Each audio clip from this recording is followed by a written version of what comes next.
the Transportation TV News Update, I'm Tony Dorsey reporting. What this underscores, though, is that the Obama administration reports this week that stimulus programs saved or created 1.5 million to 2 million jobs in 2009 and boosted the economy by up to 3 percentage points in the final quarter of 2009.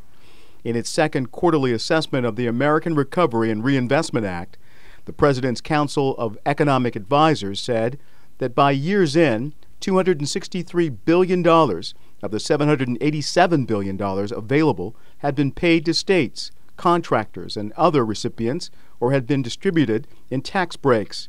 In remarks before the Transportation Research Board this week, U.S. Transportation Secretary Ray LaHood praised the efforts of states and their local and federal partners to create jobs.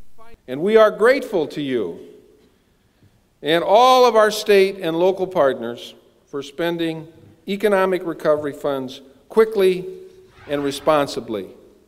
I love saying no earmarks, no boondoggles, no sweetheart deals, by the book, and many of you in this room have been helpful, and many across America have been helpful in putting people to work. The report comes as the administration pushes a jobs bill designed to address continued high unemployment.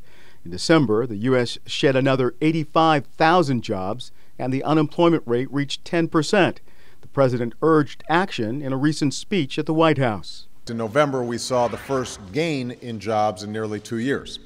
Last month, however, we slipped back, losing more jobs than we gained, though the overall trend of job loss is still pointing in the right direction. What this underscores, though, is that we have to continue to explore every avenue to accelerate the return to hiring. The House has passed the Jobs for Main Street Act, which redirects $75 billion from government Wall Street programs to Main Street. $27.5 billion would go to highway infrastructure projects and $8.4 billion for public transportation. The Senate is expected to take up a jobs bill when it reconvenes January 19th. The debate on additional stimulus spending is expected to be intense. The Council's report will likely be used by supporters because the employment and economic effects of the stimulus it cites are generally in line with estimates from some leading private economists as well as the nonpartisan Congressional Budget Office. Those opposed to the jobs bill may cite an Associated Press analysis released in an article this week that concluded, quote, stimulus for roads hasn't helped joblessness. In a statement released by AASHTO Executive Director John Horsley this week, he characterized the AP's findings as flawed because, quote, its authors overlooked the 210,000 direct on-project transportation jobs the House Transportation and Infrastructure Committee determined were created by stimulus.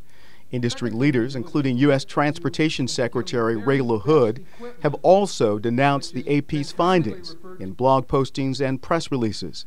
Oregon Democratic Representative Peter DeFazio, chairman of the House Highways and Transit Subcommittee, took it one step further, saying on the House floor Wednesday that AP missed the point.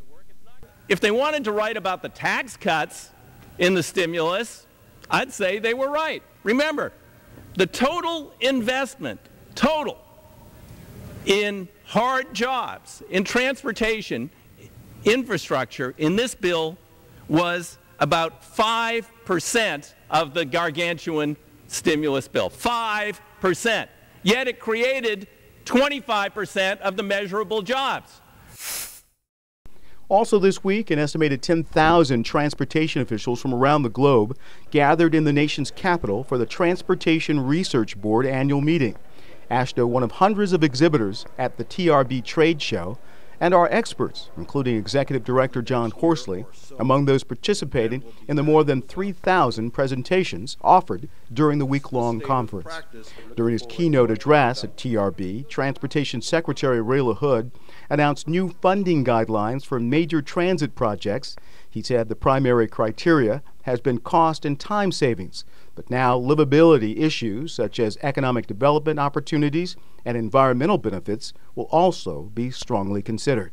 Folks, this is a big deal. This is a huge reform at the Department of Transportation. Change has come to DOT.